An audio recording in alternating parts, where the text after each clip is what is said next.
Bonjour à tous, on se retrouve pour un nouvel événement. Aujourd'hui, le The 50 se dispute à Vincennes, 2850 mètres et 2875 mètres pour le parcours. 7 concurrents au premier poteau et 9 au second poteau. Ils sont 16 chevaux de 7, 8 et 9 ans à s'affronter dans cette rencontre. Une course dans laquelle il y a quelques points d'appui, semble-t-il.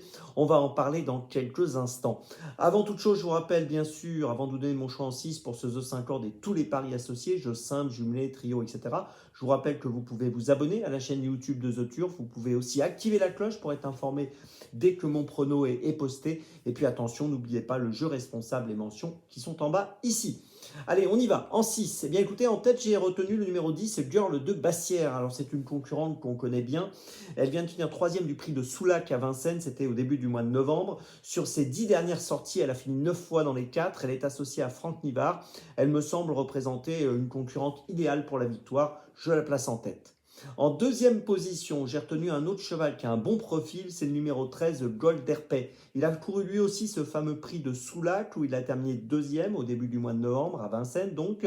Et sur ses 10 dernières sorties, un peu comme Girl de Bassière, il est très régulier, il a fini 8 fois dans les 3. Il est associé à Alexandre Abrivard, on ne peut rien lui reprocher, on est obligé lui aussi de le placer très haut. Ce sont vraiment 2 points d'appui sérieux dans cette course me semble-t-il, c'est numéro 10 et 13. En troisième position, ensuite, j'ai retenu le numéro 15, Just Buster. C'est un cheval qui a des titres à défendre, qui reste sur un bon succès au début du mois de décembre à Vincennes, sur ce parcours des 2850. Il est au 25 mètres, mais il fait partie des plus riches de la course et il mérite largement sa place sur le podium.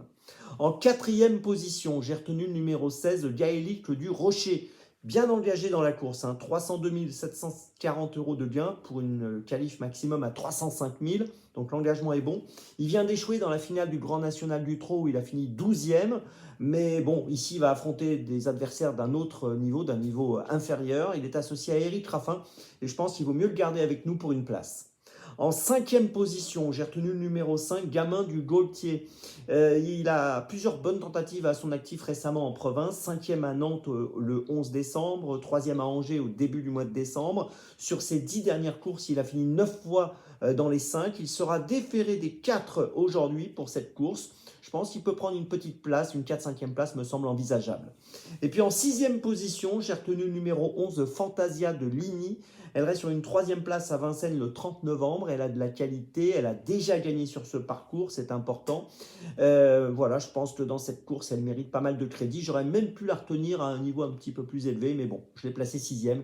Le 11, Fantasia de Ligny. Je vous résume mon choix, donc en 6 pour ce The 5 ordre. Le 10, le 13, le 15, le 16, le 5 et le 11. Départ de la course aujourd'hui, attention, à 20h15. On se retrouve maintenant demain pour Vincennes. Et d'ici là, avec The Turf, ça va aller.